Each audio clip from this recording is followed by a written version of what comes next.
बहुत ही बेजोड़ वक्तव्य था डॉक्टर साहब का, जिन्होंने शिक्षा की प्राथमिकता को बताते हुए आप सब लोगों का हौसला बढ़ाया। और इस तरह की विभूतियाँ हमारे समाज में होनी चाहिए, क्योंकि ज़रूरत है इस समाज की। अगर हमें आगे बढ़ना है तो शिक्षा लेना होगा। शिक्षा ले करके हमें हर क्षेत्र में अपने आप को बढ़ाना होगा, ताकि समाज के हर व्यक्ति को मौका मिले और हर व्यक्ति अपने स्तर पे अपने समाज का, अपने देश का नाम रोशन करने में योगदान निभा सके। अब कार्यक्रम की शुरुआत के साथ साथ हमने अपने सभा में उपस्थित कुछ लोगों को सुना है। अब मैं चाहता हूं कि हमारे बीच में उन बच्चों को मौका दिया जाए जिन बच्चों ने अभी अपना नाम रजिस्ट्रेशन करवाया है, ताकि वो परफॉर्मेंस देने के लिए मंच पे आ सकें। तो मैं सबसे पहले परफॉर्मेंस के लिए मैं बुलाना चाहूँगा मिस रिंकी बबियान को, जिन्होंने बाबा साहब के ऊपर 2 शब्द बोलने हैं अपने समय का ध्यान रखते हुए। मिस रिंकी बबियान, जोरदार तालियों के साथ एक बार फिर से स्वागत किया जाए मिस रिंकी बबियान को। सभी को मेरा नमस्कार, वेलकम एवरीवन। आज हम सभी जो है यहाँ पे इकट्ठे हुए हैं, कुछ जो भी हमारे बच्चे हैं उनके सम्मान के लिए।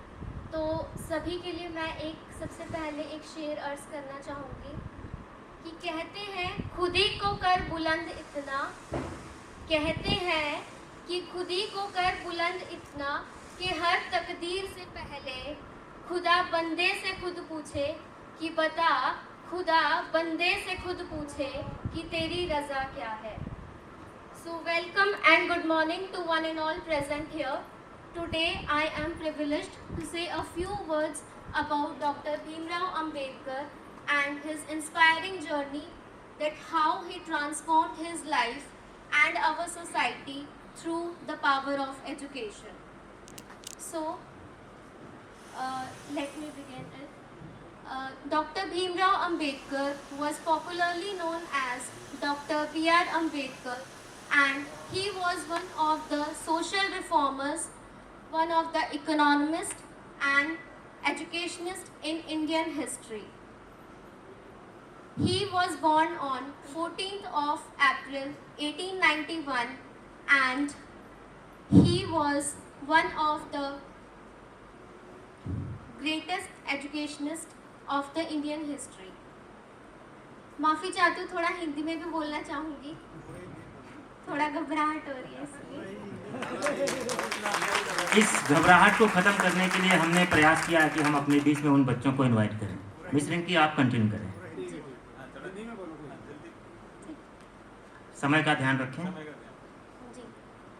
सो जैसा कि हम जानते हैं, शिक्षा एक ऐसा माध्यम है जिसके द्वारा एक व्यक्ति अपनी ज़िंदगी और अपने समाज की ज़िंदगी का सुधार कर सकता है। और बाबा साहेब अम्बेडकर की जो ज़िंदगी रही है, उनकी जो जर्नी रही है, वो एक ऐसा माध्यम है जिसके द्वारा हम इसको लाइवली जो है सीख सकते हैं। वे कहते थे कि शिक्षा एक ऐसा बेस है जिसके द्वारा हम इक्वालिटी, लिबर्टी और फ्रीडम को सभी के लिए जो है समाज में व्यवस्थित कर सकते हैं। साथ ही साथ उन्होंने ये भी कहा था कि यदि कोई भी व्यक्ति किसी भी समाज का हो, वो शिक्षित है, तो वो अपने अधिकारों और अपनी रिस्पॉन्सिबिलिटीज़ के लिए जागरूक बनता है। यदि कोई भी इंसान, कोई भी व्यक्ति किसी भी वर्ग का अपने अधिकारों और रिस्पॉन्सिबिलिटीज़ के लिए जागरूक होता है, तो वह समाज में आने वाली चुनौतियों का भी अच्छे से सामना कर सकता है, because he have the power of education. उसे पता है सही क्या है और गलत क्या है। साथ ही साथ बाबा साहेब अम्बेडकर जो है, उन्होंने महिलाओं की शिक्षा के लिए बहुत ही बड़ा योगदान दिया है। वे कहते थे कि मैं अपने समाज की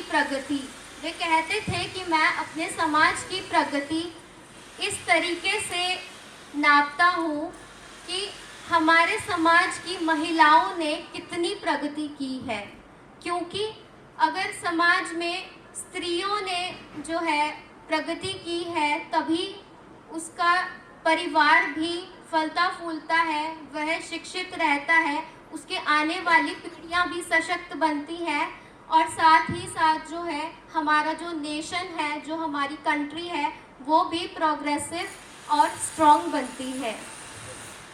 साथ ही साथ मैं कहना चाहूँगी, जो बाबा साहेब अम्बेडकर थे, उन्होंने हमारे संविधान को लिखने में भी बहुत बड़ा योगदान दिया है।